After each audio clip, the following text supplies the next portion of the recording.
Hi guys, Dr. Brown here.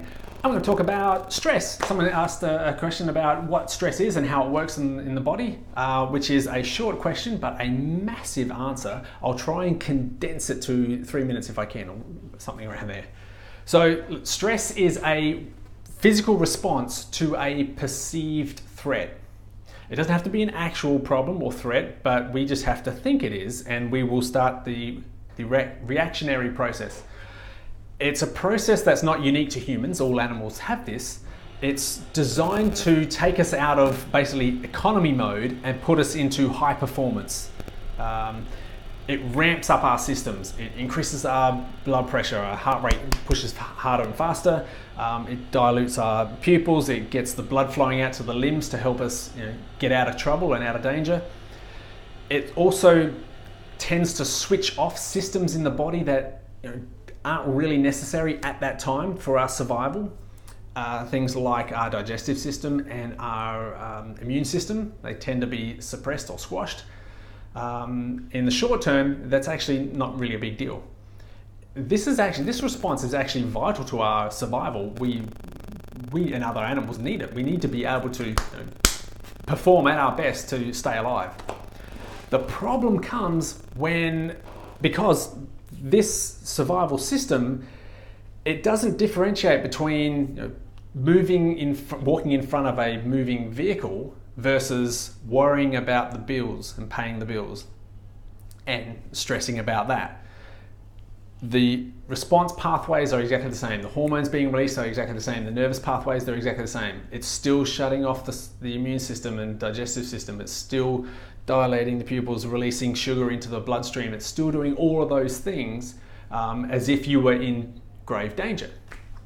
So we want to eliminate the chronic long-term stress.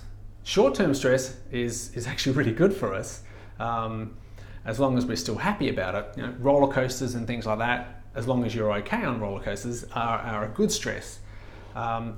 But worrying about things all day, every day is going to be detrimental to our health. So here's a few tips to try and help reduce our stress.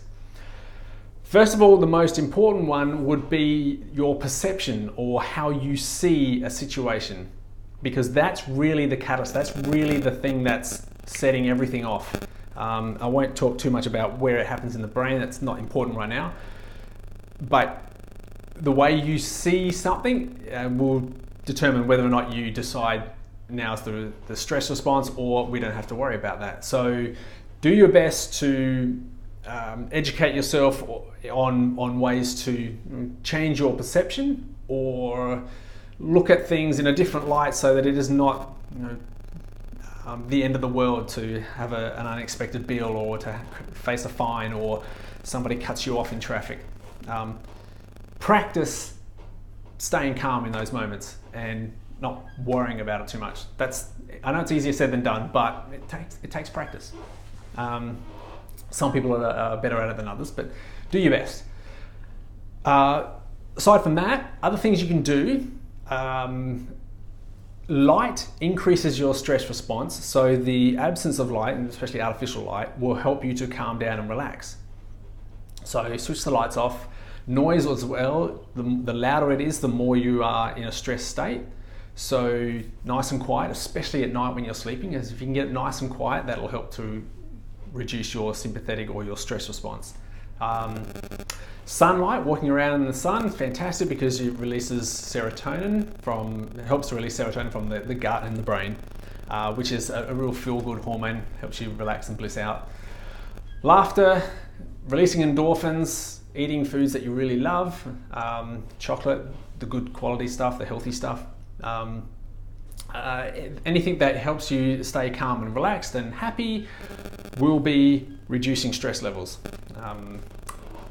Whereas those other things, the artificial lights, the bright lights, the loud noises, and worrying about things, they will increase the stress. So we want to, as best we can, reduce stress levels. Now, this doesn't apply to everyone, but it probably applies to 98% of people out there.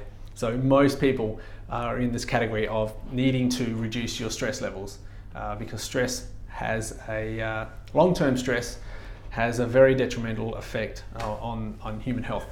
So any questions about that? I've got so much more I could talk about stress. So any questions, write us or come into the clinic and have a chat with us. Otherwise, have a lovely day, relax, bliss out, and we'll see you soon.